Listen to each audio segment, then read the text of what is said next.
अगर आपका कोई एग्जिस्टिंग बिजनेस है या फिर फैमिली बिजनेस है या फिर आप इस नए स्टार्टअप करने के बारे में सोच रहे हैं या फिर एक एम्पायर क्रिएट करना चाहते हैं या फिर बड़ी से बड़ी कंपनी लगाना चाहते हैं और एक सक्सेसफुल एंटरप्रेन्योर बनना चाहते हैं तो ये वीडियो आपके लिए है। नमस्कार दोस्तों, this is Krishna Maurya working as a consultant with badabusiness.com। So basically in this video we will know the top 10 skills in the 21st century which is the most important for an entrepreneur। skills आती है दोस्तों, वो है time management. 21st century में एक entrepreneur के लिए जो most important and crucial skills है वो है टाइम मैनेजमेंट, अपने टाइम को मैनेज करना। और उस टाइम मैनेजमेंट से कहीं ज़्यादा इंपॉर्टेंट है सेल्फ मैनेजमेंट, यानी खुद को भी मैनेज करना। अगर आप खुद को नहीं मैनेज कर पाते तो अपने टाइम को कभी नहीं मैनेज कर पाएंगे। इसलिए खुद को भी मैनेज करें और अपने टाइम को भी प्रायोरिटाइज करें।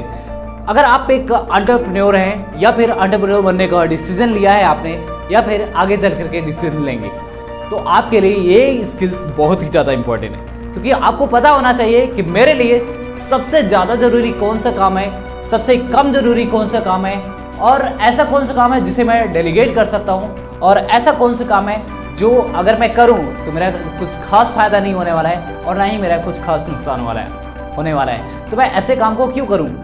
तो time management is the most important.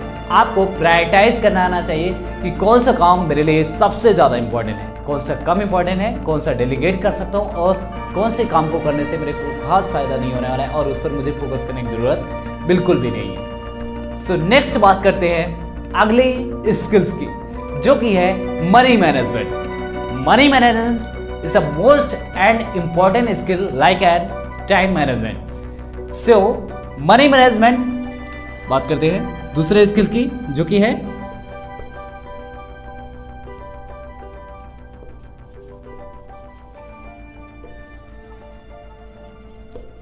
Money management. आपको यह पता होना चाहिए कि मेरे लिए किस जगह पर पैसे लगाना ज़्यादा आउटकम देगा, किस जगह पे पैसे लगाना मेरे लिए बिल्कुल भी आउटकम नहीं देगा, बिल्कुल भी वैल्यू नहीं होगा। सो आपको पता होना चाहिए कि मेरे लिए एसेट्स क्या है, मेरे लिए लायबिलिटी क्या है, क्या ये मेरे को ज़्यादा रिटर्न देगा, क्या मेरे को बिल्कुल भी रिटर्न नहीं देगा, क्या मेरे प्लेजर को केवल फुलफिल कर रहा है, इसका कोई लॉन्ग टर्म इम्पैक्ट होगा कि नहीं होगा। आपको मनी मैनेजमेंट का नॉलेज बहुत अच्छे तरीके से होना चाहिए। फिर नेक्स्ट हम बात करते हैं नंबर 3 पे जो आती है स्किल्स, वो है आपकी कम्युनिकेशन स्किल्स।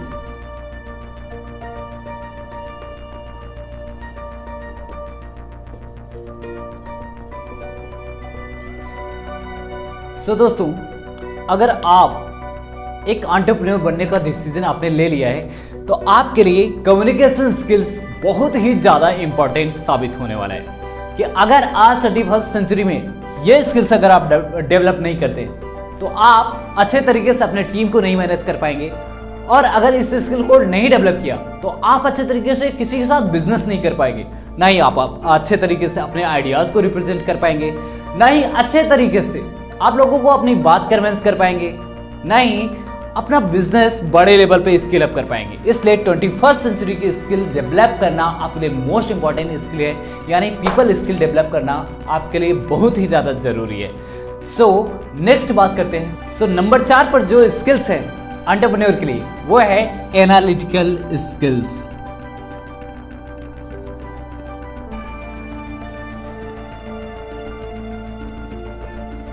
जी बिल्कुल दोस्तों, एक एंटरप्रेन्योर को इस बात की बहुत अच्छे तरीके से समझ होनी चाहिए कि उसके लिए क्या सही है, क्या गलत है, कौन सा डिसीजन उसके लिए लॉन्ग टर्म में फायदा देगा, कौन सा नुकसान देगा, वो अच्छे तरीके से एनालाइज करना आना चाहिए। अगर आप में ये स्किल्स नहीं है तो आप बहुत बड़े लेवल पे बिजनेस नहीं कर पाएंगे। अगर आप बहुत बड़ा एंटरप्रेन्योर बनने का डिसीजन लिया है, बहुत बड़ा सपना देखा है, तो आप में एनालिटिकल पावर बहुत ही ज़्यादा जरूरी है। पांचवी स्किल्स जो दोस्तों आती है 21st सेंचुरी में, जो कि मोस्ट सबसे ज़्यादा ही इंपॉर्टेंट है, वो है लीडरशिप क्वालिटी, यानी leadership skills.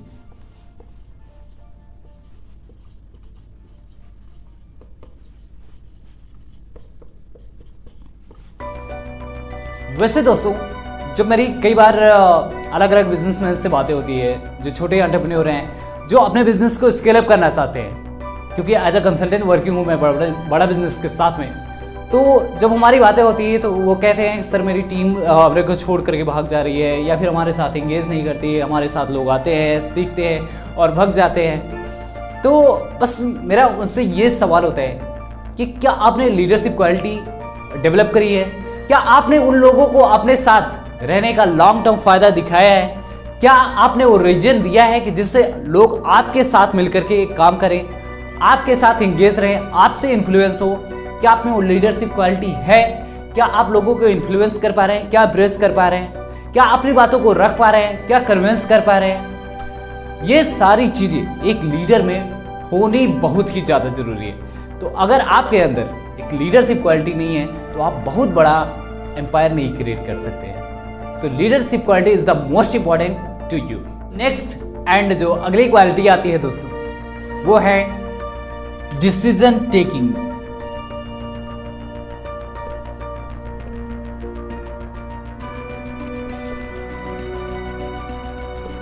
Decision taking skills या फिर qualities, it is the most and most important skills also, क्योंकि आप जो है हर पल डिसीजन ही ले रहे हैं। सो अगर आप बारीकी से अपनी लाइफ को देखें, ऐसा कहा जाता है कि हमारी लाइफ हमारे डिसीजन का ही परिणाम है, हमारी चॉइसों का ही परिणाम है। तो एक एंटरप्रेन्योर के तौर पर आपको तो हमेशा ही डिसीजन लेना है और बेस्ट से बेस्ट डिसीजन लेना है ताकि आपको नुकसान ना हो। सो चलिए हम थोड़ा सा सीख लेते हैं आखिर एक एंटरप्रेन्योर डिसीजन कैसे लेता है। सबसे पहले जिस चीज पर आपको डिसीजन लेना है वो टॉपिक लिखना है, ठीक। अब इसके बाद अगर आप ये डिसीजन लेते हैं, अगर आपने पॉजिटिव डिसीजन लिया और ये नेगेटिव डिसीजन, अगर आप ये डिसीजन लेते हैं यानी यस करते हैं, तो अच्छे से अच्छा क्या हो सकता है, यानी गुड क्या हो सकता है, गुड साइड क्या हो सकती है, बेस्ट से बेस्ट क्या हो सकता है, यानी अगर आपने ये डिसीजन लिया तो अच्छे से अच्छा क्या हो सकता है, यानी अगर 1 साल 2 साल या फिर 5 साल में क्या इंपैक्ट होने वाला है, इसका प्रभाव क्या पड़ेगा आप पर, इसकी आपकी लाइफ पर क्या प्रभाव पड़ेगा, आपकी लाइफ में कैसे चेंजेस होंगे, वो सारी चीजें आप बारीकी से एनालाइज करके आप डिसीजन लेंगे, यानी बेस्ट से बेस्ट क्या हो सकता है। दूसरा, अगर आपने डिसीजन लिया तो बुरे से बुरा यानी बैड से बैड क्या हो सकता है। अब बारीकी से दोनों को इवेलुएट करेंगे, दोनों का मूल्यांकन करेंगे, दोनों को समझेंगे कि यानी अच्छे से अच्छा क्या हो सकता है अगर मैंने ये डिसीजन लिया, और बुरे से बुरा क्या हो सकता है। फिर इसके बाद अगर ये डिसीजन आपने नहीं लिया तो अच्छे से अच्छा क्या हो सकता है, यानी गुड क्या हो सकता है, और अगर नहीं लिया तो बैड क्या हो सकता है, इसको भी आप इवैल्यूएट करेंगे।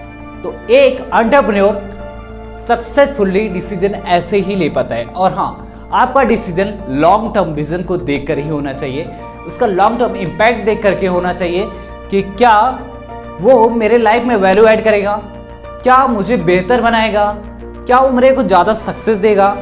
और आपका डिसीजन कहीं ना कहीं, हमारा जो हर डिसीजन होता है भावनाओं पर ही बेस्ड होता है, तो आप ज़्यादातर कोशिश करें उसमें लॉजिक का भी यूज़ करें, क्योंकि अगर हम केवल भावनाओं की बेस पर बहकर डिसीजन ले लेंगे तो कहीं ना कहीं हम गलत डिसीजन।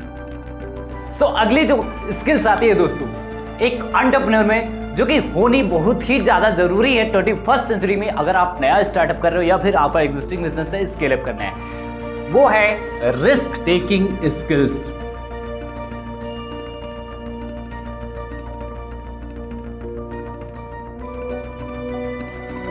दोस्तों रिस्क टेकिंग स्किल जो कि बहुत ही ज़्यादा इंपॉर्टेंट है। कई बार क्या होता है कि हम इतना डरते रहते हैं कि उस अवसर के बजाय हम बाधाओं पर फोकस करते हैं और वो अवसर हमारे सामने से निकल जाता है। बट उसी अवसर का कई लोग जो सक्सेसफुल होते हैं, जो लीडरशिप क्वालिटी रखते हैं, वो अवसरों पर फोकस करते हैं, ना कि बाधाओं पर फोकस करते हैं।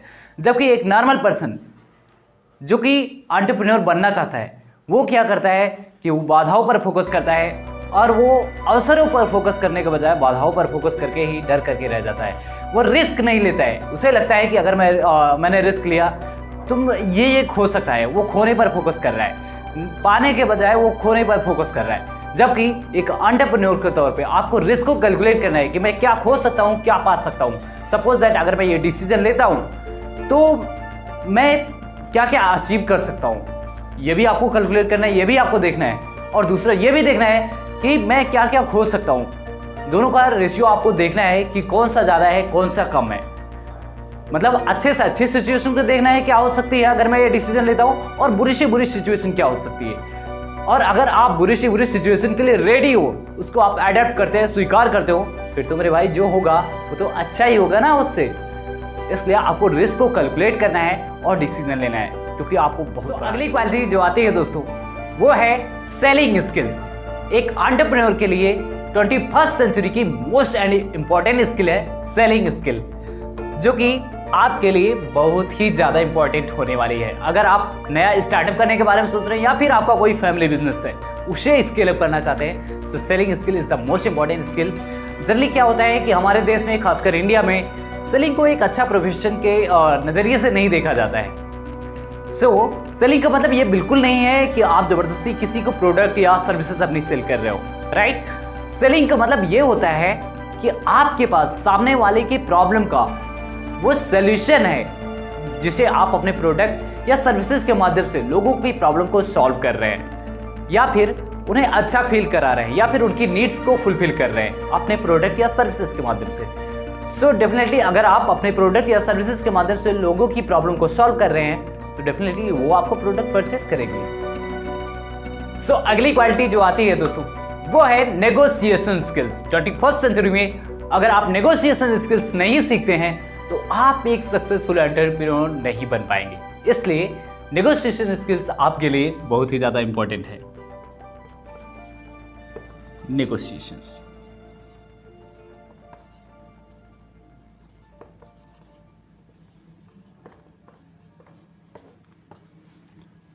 सो नेगोशिएशन स्किल्स इतना इंपॉर्टेंट है दोस्तों कि जैसे कि सपोज दैट आप किसी शॉप में जाते हैं और कोई सामान परचेज करते हैं। अगर आपको नेगोशिएशंस नहीं आता है तो सामने वाला जिस प्राइस पे बेचना चाहेगा उसी प्राइस के आपको वो सामान बेच देगा।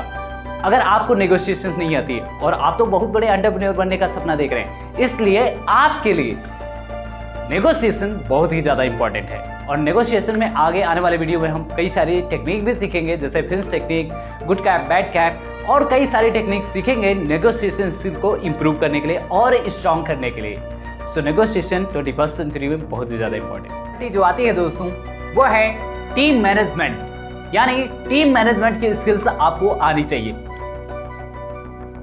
10वीं स्किल्स जो कि है टीम मैनेज करना।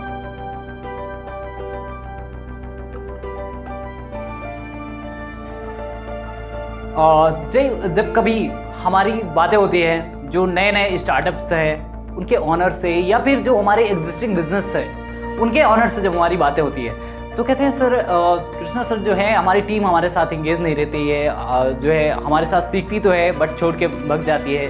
कोई थोड़ा सा भी पैसा ज़्यादा दे देता है, थोड़ा सा ज़्यादा वैल्यू दिखा देते हैं तो हमारे साथ वो बिज़नेस नहीं करते, हमारे कंपनी में जॉब नहीं करती है, वो छोड़ के भग जाती है। तो ऐसे कई सारी प्रॉब्लम जो है आपको आती हैं। उसका सबसे पहला कारण है कि आप में वो लीडरशिप क्वालिटी नहीं है कि आप उन्हें रीज़न दे पाएँ कि लोग आपके साथ मिलकर के काम क्यों करें, लोग आपकी ही कंपनी में काम क्यों करें। क्या आप उनका फ़ायदा दिखा पा रहे हैं? क्या उन्हें लॉन्ग टर्म का फ़ायदा दिखा पा रहे हैं? क्या उन्हें उनका करियर दिख रहा है?